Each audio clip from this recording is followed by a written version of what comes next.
Okay, this question comes from viewer Brian Foley, and Brian writes, my question is in regards to hype stickers. I've put together the Black Sabbath colored re-releases and I'm working on Motley Crue colored re-releases, all of which have hype stickers explaining limited editions, color variations, etc. Most of these releases are in gatefolds, which I'd like to put in gatefold sleeves, but in order to do so, I have to remove the shrink wrap and lose the sticker. So, how important are those stickers and what do you do? I like this topic. Let's do it today. Be right back.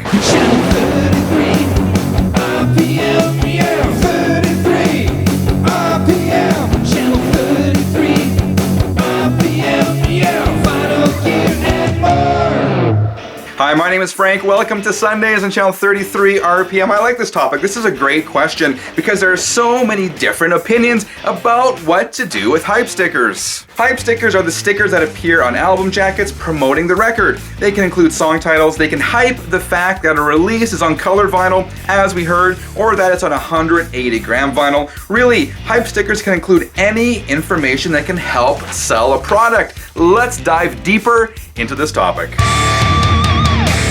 Okay, so how do I handle hype stickers? Again, depends on the album, depends if it's a gatefold, that kind of thing. For non-gatefold records, if it has a cool hype sticker on it, I'll just keep the shrink wrap on, preserving the hype sticker. I'll show you a few examples here. This is the Rob Zombie Dead City Radio 10-inch that came out on Record Store Day a couple years back. I had the Record Store Day sticker on here, so I saw no reason to remove the shrink wrap, so that one stayed on. Same goes for this Judas Priest 10-inch, another Record Store Day release. Here I have the Record Store Day sticker and a hype sticker saying limited edition 5-song EP on red vinyl with some more information about this particular release. This is another recent Record Store Day release. This is Stevie Ray Vaughan, legend in the making. Again, it had some hype stickers on here. Limited edition 2 LP set on gray and white vinyl, Record Store Day there.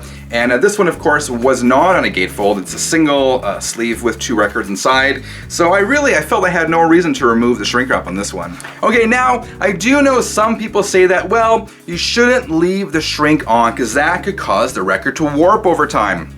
Now, I've never had that problem. I've had warped records before, and those have come generally from albums that have remained sealed. And I think when you keep it sealed, the shrink shrinks over time, and due to environmental factors and whatnot, and that can put pressure on the record. But I've never had an issue with albums with just a shrink on that have been opened. So of course I open a little bit here, and that I think relieves a lot of the pressure. So personally, I don't think that's an issue, but if you've had problems, feel free to weigh in and let me know in the comments below. Okay, so those are the non-gatefold sleeves, where if I think the hype sticker's cool, I'll leave the shrink on. Now, not in all cases. Personally, I don't think all hype stickers are necessarily worth keeping, but definitely some, including those Record Store Day ones, I think are.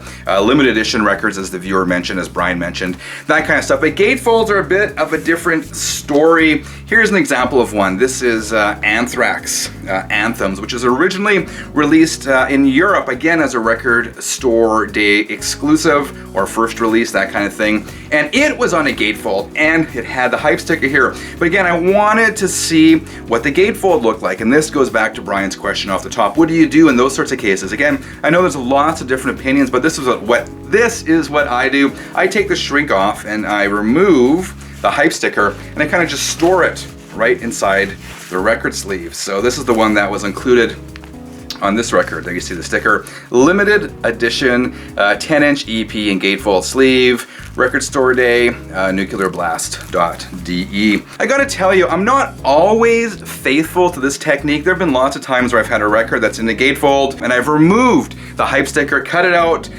with the intention of putting it in sleeve to preserve for posterity's sake or whatever, and I've lost those stickers. I've lost tons of those. So this is not a fail-safe system for me, but it does a trick. It's what I needed to do, and it works for me. But what do you guys think? I'd love to hear from you. Let us know in the comments below. Remember, if you enjoyed today's episode, leave a quick like. If you haven't subscribed yet, click the subscribe button. Would love to have you on board. Also, I'm on Facebook now. I finally joined the 21st century. You can find this page at facebook.com/channel33rpm. Plus, merch store, always open. Something's always on sale. Please do check it out. Guys, thank you for your support.